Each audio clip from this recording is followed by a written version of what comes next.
네, 이재명 대표가 반발하고 있는 또 하나의 구속영장 청구 이유 중에 하나는요.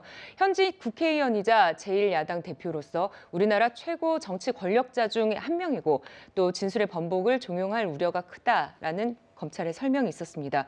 이재명 대표는 그렇다면 영향력이 큰 정치인은 구속해야 하는 거냐 이렇게 반박했어요. 최진봉 교수님, 이 대표 입장에선 이런 얘기를 할 만할 것 같은데요. 할 만하죠. 그러니까 네. 뭐 영향력 있는 정치인이라는 것도 쓰는 것도 저는 그 구속영장 청구하면서 저런 거 쓰는 것도 이해가 안 돼요. 아까 뭐 네. 처음에 설명해 주셨지만 범죄 사실과 연관도 없는 얘기들을 자꾸 집어넣는 이유가 뭐겠습니까? 검찰도 정치적으로 이용하는 거예요, 이거를. 검찰이 정치적 사안으로 만들어가는 거라고 저는 봐요. 이재명 대표를 공격하는 것도 정치적 이슈화한다고 하는데 범죄 사실이나 평상시에 기소하거나 아니면 구속영장 청구할 때 쓰는 방식이 아닌 다른 내용들을 왜 집어넣냐는 거예요. 그것도 저는 이해가 안 되고요. 물론 제1야당 대표니까 지금 현재 본인이 예를 들어서 그 할 수 있는 일이 뭐가 있겠습니까? 검찰 조사에 대해서. 정치적으로 물론 뭐 말은 할 수 있겠죠. 정치이니까 이런 부분이 억울하다, 잘못됐다고 얘기할 수는 있겠지만 검찰 조사에 대해서 뭐 영향력을 행사하거나 무슨 그럴 수 있는 아무런 영향력이 없어요. 검찰도 네. 그걸 전혀 고려를 하지 않고 지금 수사를 하고 있는 상황이고요. 그런 상황이기 때문에 검찰이 수사를 제대로 못하게 한 어떤 영향력이라고 저는 볼 수 없고요. 검찰이 지금 전방위적으로 이재명 대표 관련해서 온갖 뭐 가족뿐만 아니라 옆에 있는 모든 분들을 다 조사를 하고 있는 상황이고 수사가 다른 데보다 훨씬 더 강하게 들어가고 있는 상황이기 때문에 이재명 대표가 제1야당 대표이기 때문에 검찰이 수사를 제대로 못한다? 그건 저는 아니라고 보고요. 일단 이제 이거는 검찰이 공소장에서 뭐 기소가 아니죠. 구속영장을 청구하면 썼던 내용하고 네. 실제 법원에 가서 판단받는 내용이 달라질 수 있기 때문에 지금은 뭐 검찰이 쓴 내용만 공개가 되고 있고 그게 지금 그 중점으로 말씀을 하다 보니까 결국 이재명 대표가 뭔가 많이 죄가 있는 것처럼 보여지는데 이건 법원 가서 판단을 받아야 될 문제라고 생각합니다. 네. 그런데 뭐 이게 지금 이제 제1야당 대표가로서 이걸 왜 넣느냐라는 네. 이야기인데 검찰 입장에서는 아마 그랬을 겁니다. 이 구속을 하기 위해서는 증거인멸과 도주우려, 사건의 중대성 이런 세 가지를 보지 않습니까? 예. 자, 그런데 이재명 대표는 지금 제1야당의 대표잖아요. 네. 제1야당이 정권 교체가 되자마자 검수완박을 했습니다. 즉 검찰의 수사권을 법적으로 없애버리는 역할을 했습니다. 두 네. 가지만 놔두고요. 자, 그런 역할을 했죠. 두 번째는 지금 본인이 이 당 대표라는 입장에서 검찰의 소환 조사 일반인 같으면요, 이런 사건 같으면 한 수십 번 소환됐을 거예요. 그렇지만 지금 네. 한 3번밖에 소환을 본인이 안 했잖아요. 예. 그리고 또 하나는 지금 오늘도 마찬가지입니다. 오늘도 지금 광화문과 용산 일대에서 대규모 시위가 열리잖아요. 자, 이게 어떤 일반인하고 어떻게 똑같다고 이야기할 수 있겠습니까? 즉 많은 군중들을 동원해서 수사에 대한 압박을 하는 것들. 그리고 또 국회에 있는 국회에 있는 정치인들이 법무부 장관을 불러내서 추궁한다든지. 네. 일반인이 그렇게 할 수는 없잖아요. 그러니까 그런 거는 제1야당 대표기 때문에 제1야당이라는 우리나라의 그 제일 큰 정당이 어떤 면에서 압력을 넣는 거 아니겠습니까? 그리고 정성호 의원이 3차례에 걸쳐서 정진상, 김용, 이화영을 특별 면회를 했습니다. 그 일반인 네. 그 쉽게 할 수 있는 일이 아닙니다. 그러니까 어려운 일인가요? 국회의원이기 때문에 네. 예. 할 수 있는 것이고 그런 것 자체가 보면 결국은 이 정치인으로서 왜 또 뭐냐면 야당 대표기 때문에 공천권이라든지 이런 권한을 가지고 있잖아요. 네. 그걸 그렇죠. 이용해서 본인이 숨을 쓸 수 있다는 것. 그러니까 검찰 입장에서는 왜 일반인이 아니라 바로 이 정치적인 영향력을 큰 사람이기 때문에 증거인멸이나 이런 것들이 충분히 크다. 아마 그걸 배경 설명하기 위해서 저는 이 이야기를 넣은 게 아닌가 싶습니다. 네. 제가 거기에 대해서 반박을 해보면 군중을 동원해 수사를 압박하고 있다고 말씀을 하셨는데 촛불 행동이라고 하는 시민사회단체에서 하는 거예요. 이게 민주당과 직접적 연관이 없고요.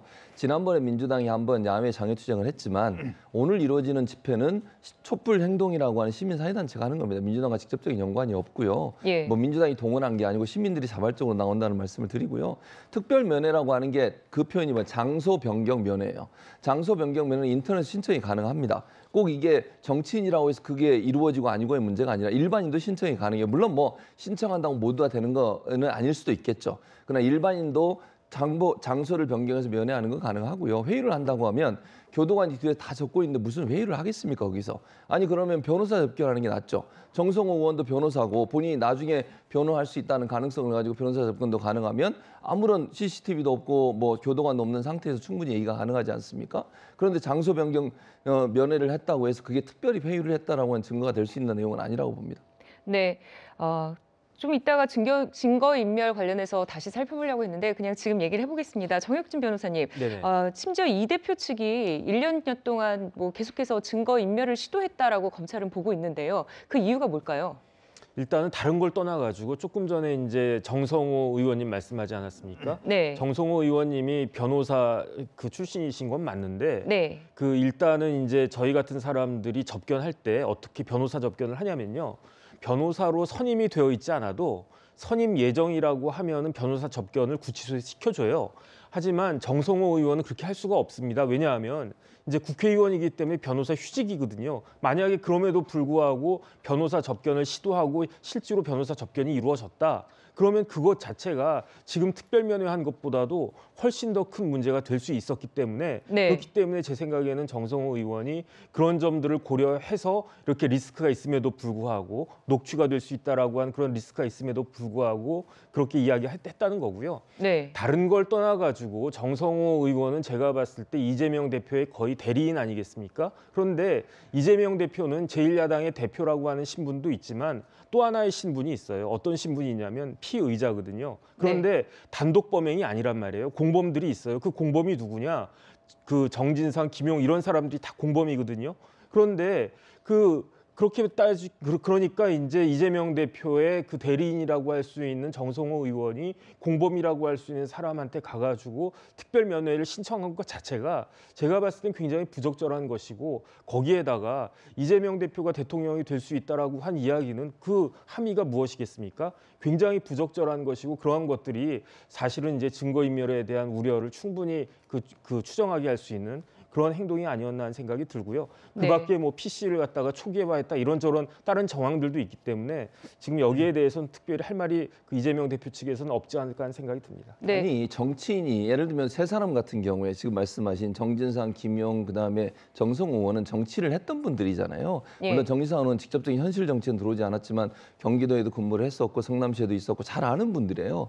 위로 차원에 가서 예를 들면 구속돼 있는 사람한테 얘기할 수 있고 그게 꼭 회유가 됐다라고 하는 증거가 될 수 없다고 제가 말씀을 드리는 거예요. 예를 들면 그 사람들을 만난 것 자체가 왜 회유를 했다고 하는 명확한 증거라고 얘기하는지 제가 이해를 잘 못하겠고 또 하나는 예를 들어서 그 사람이 가서 얘기하면서 예를 들어 정진상, 김용이라는 두 사람이 흔들리거나 뭐 예를 들어서 그 말을 바꿀 수 있는 상황이 되거나 이럴 수 있는 상황이 저는 아니라고 봐요. 그분들이 이재명 대표 얼마 동안 오랫동안 함께 했습니까? 그런 분들이 지금까지 한 번도 입장을 바꾼 적도 없는데 그 사람들을 만나가지고 회의를 해가지고 뭐 말을 바꾸려고 했는데 말을 바꾸지 말라고 얘기했다거나 그렇게 했을 상황이 아니라고 저는 본다는 거죠. 그런데 네. 구속영장 청구는요. 증거인멸에 증거를 필요로 한 게 아니고요. 예. 법에 어떻게 되어 있냐면 증거인멸에 우려가 있으면 구속영장을 청구할 수 있게끔 되어 있어요. 그걸 우려로 본 거군요. 그렇죠. 그러니까 법전에 네. 그 우려로 되어 있는데 그 법을 잘 아시는 정성호 의원이 왜 그렇게 우려를 낳을 수 있는 그런 행위를 갖다가 했는지 그런 부분들이 납득이 안 된다. 그러니까 제가 이걸 좀 팩트 측면에서만 접근해서 말해본다면 네. 이게 이제 격려 차원이거나 사담 차원일 수 있다고도 봐요. 네. 하지만 이 정성호 의원의 위상이 아까 얘기한 것처럼 친명계의 좌장, 최측근 중에 측근, 4선 국회의원 아닙니까?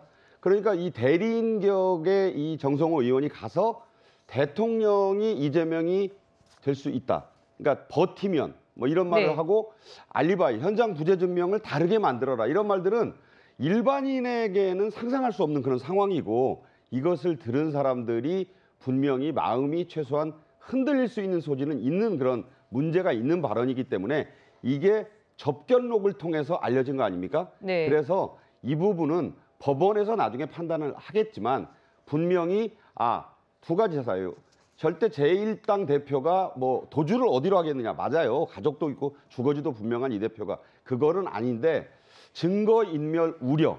이 부분에 대해서는 이 부분은 두고 좀 문제가 될 것 같다는 생각입니다.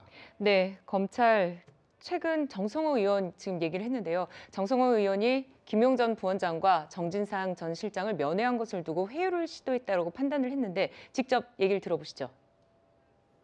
구속 기소된 두 사람을 위로하고 격려하는 취지 그 이상도 그 이하도 아니었습니다. 지금 정부 여당이나 이 정권이 하는 거 보면 굉장히 힘들게 가고 있지 않냐 저게. 이렇게 가다 보면은 다음에 이재명이 대통령 되지 않겠냐. 제가 이렇게 얘기했습니다. 정진상 때도 재판 준비 철저히 해라 그렇게 얘기했을 겁니다. 일단 수사받고 있는 공범에 대해서 알리바이를 만들어라 이런 말은 누구도 하면 안 되는 것이고 대단히 부적절한 것입니다. 네, 정성호 민주당 의원이 정진상 전 실장에게 얘기를 했을 때 정부 여당이 하는 거 보면 다음에 이재명 대통령이 된 거다. 뭐 이렇게 얘기를 했다고 했고요. 또 하지만 검찰은 정성호 의원이 정진상 전 실장에게 결정적인 증거가 없다고만 하면 이재명 대표가 대통령이 되는 것 이렇게 말했다고 영장에 적시를 했습니다.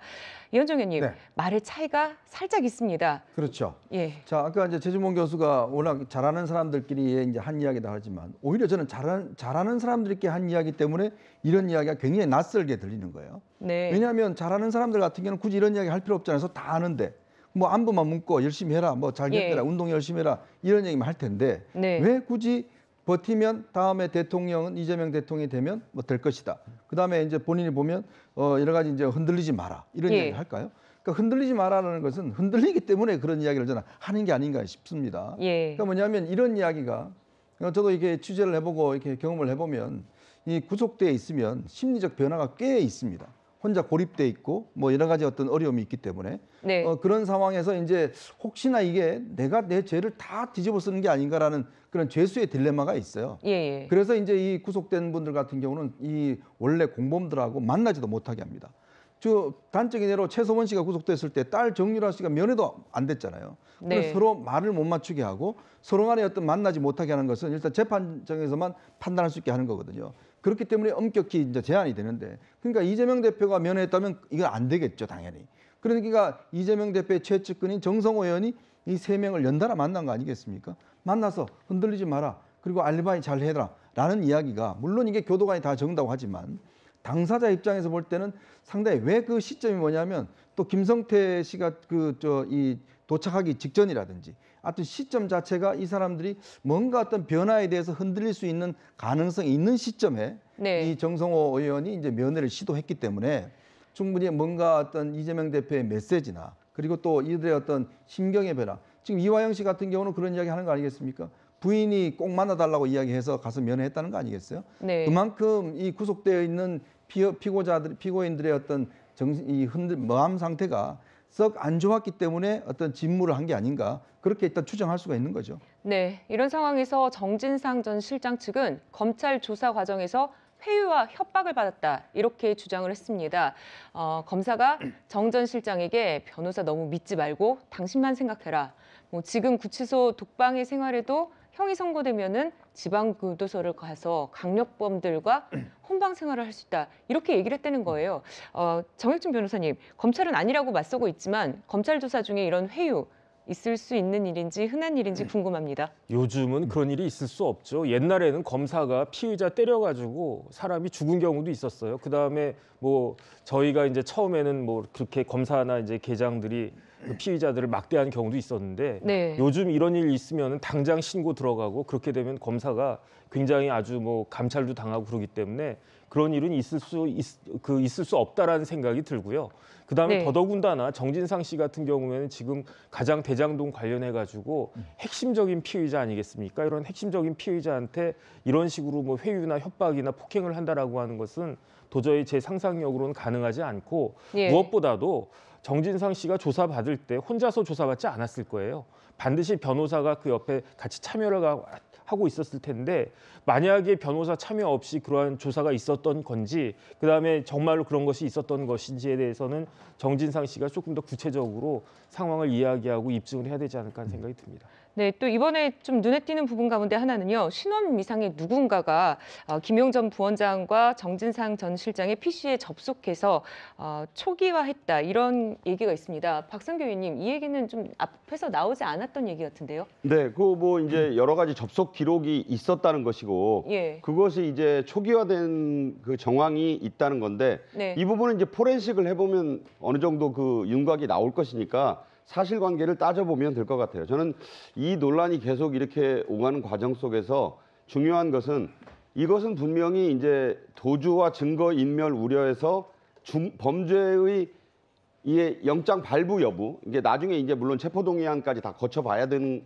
사안이겠습니다만, 판사가 이 부분을 누구의 주장이 더 근거 있고 또 팩트를 가지고 이 주장하느냐, 여기에 따라서 판결날 문제이기 때문에 이런 것들은 지금 한쪽은 완강히 부인하고 있고 결정적 물증은 아직은 없는 단계잖아요. 네. 그러니까 이 부분을 현재 이 구속영장 청구서 단계에서 시시비비를 어느 쪽으로 완전히 판단하기는 좀 이른 감이 있다 이런 생각이 들어요. 네.